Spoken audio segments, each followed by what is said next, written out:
It's real. I am and always have been anxious, extremely anxious, incredibly anxious. But why would you say I'm crazy?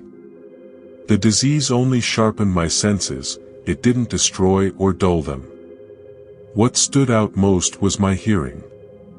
I could hear everything, in heaven and on earth, and even things from hell. So how can I be crazy? Listen up. I'm going to show you how I can tell this story lucidly and calmly. I can't say how the idea came to me, but once it did, it haunted me day and night. I had no reason. I wasn't angry. I even liked the old man. He never hurt me or insulted me. I didn't want his money. I think it was his eye.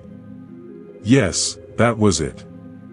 One of his eyes looked like a vulture's, a pale blue eye with a cataract. Whenever he looked at me, I got goosebumps. Then, little by little, I decided that I had to kill the old man and get rid of that eye forever.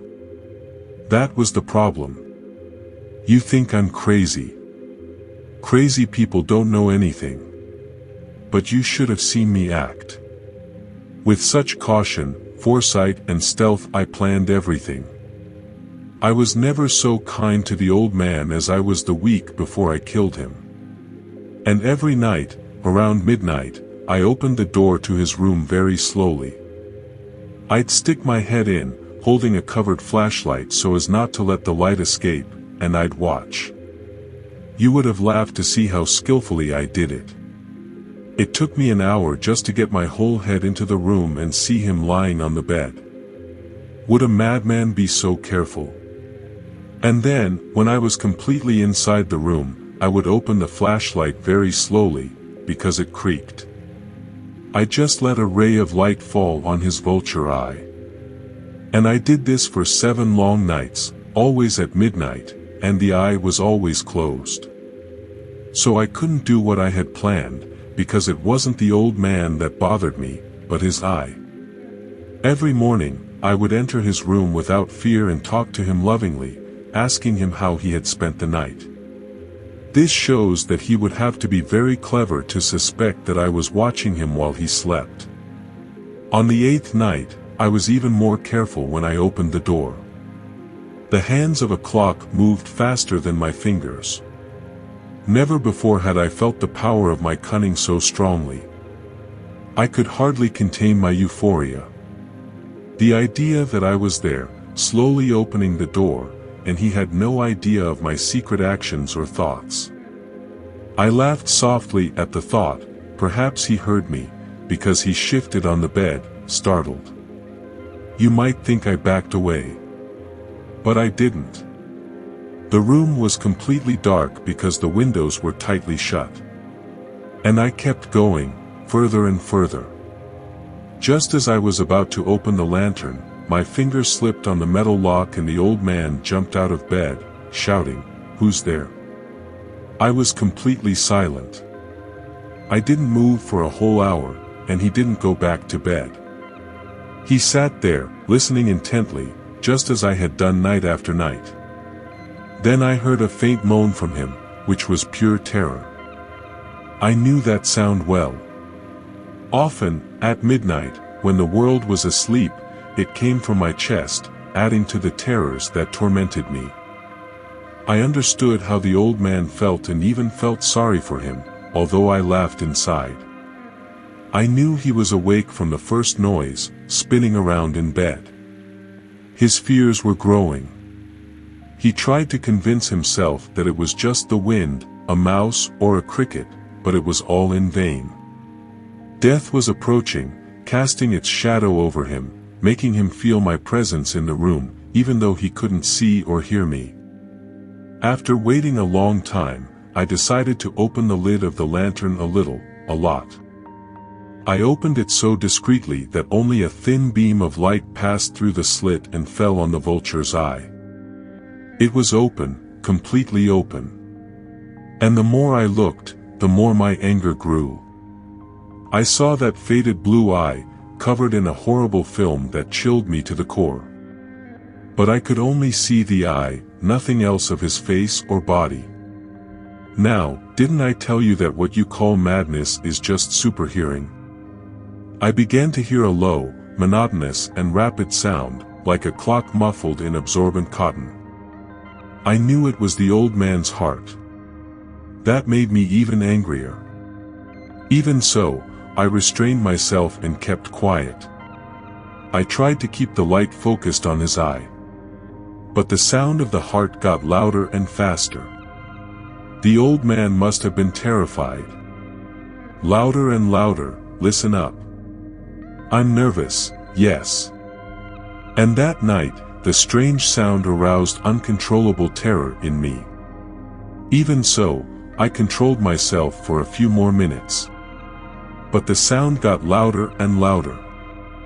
I thought his heart would explode. And then a new fear gripped me. The noise could be heard by a neighbor.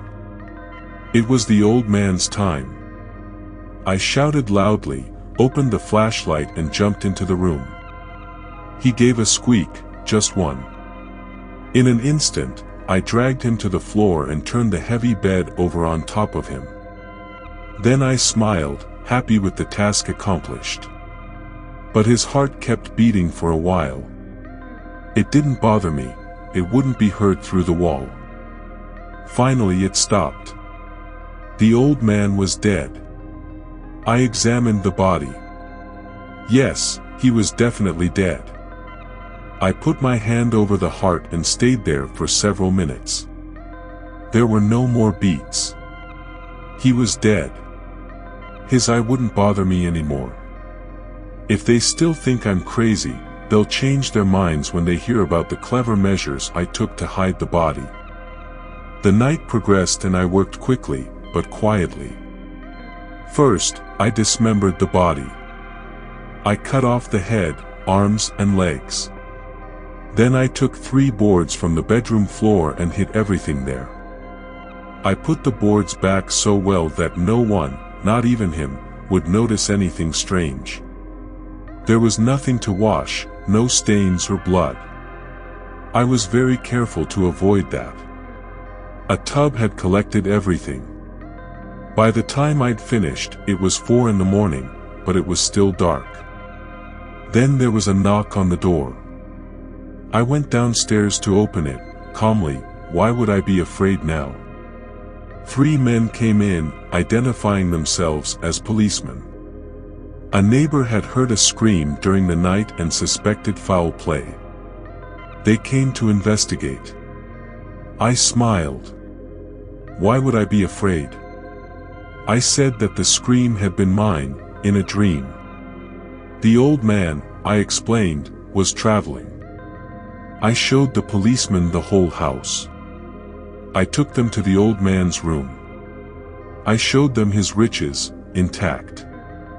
Confidently, I brought chairs into the room and suggested that they rest there, while I, daring with my perfect triumph, placed my own chair exactly where the old man's body was hidden. The policemen seemed satisfied. My manners convinced them.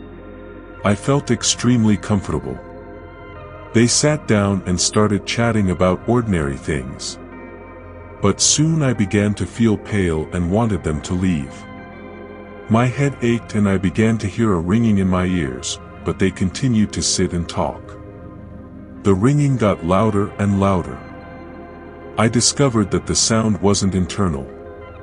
So I started talking even louder and more fluently. But the sound only got louder. I got up and started talking about unimportant things, with exaggerated gestures, but the sound kept getting louder. Why weren't they leaving? I started pacing back and forth in the room, nervous about their presence, and the sound got even louder.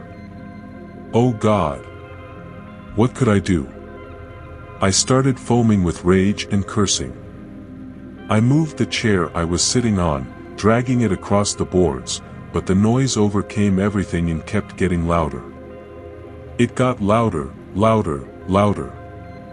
And the men were still happy and smiling. Could they not hear? Almighty God! They should have known. They were mocking my horror. That was my conclusion. Anything was better than this agony. Anything was more bearable than this mockery. I couldn't stand these hypocritical smiles any longer. I felt I had to scream or go mad. And now, again. Listen. Louder and louder and louder. Bastards! I shouted.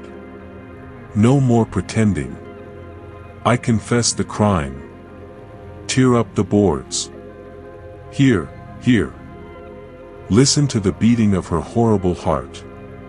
The irony of it all is that, in my desperate desire and need to escape that I ended up giving in to madness and crime. Now, my mind oscillates between relief and terror at my own insanity.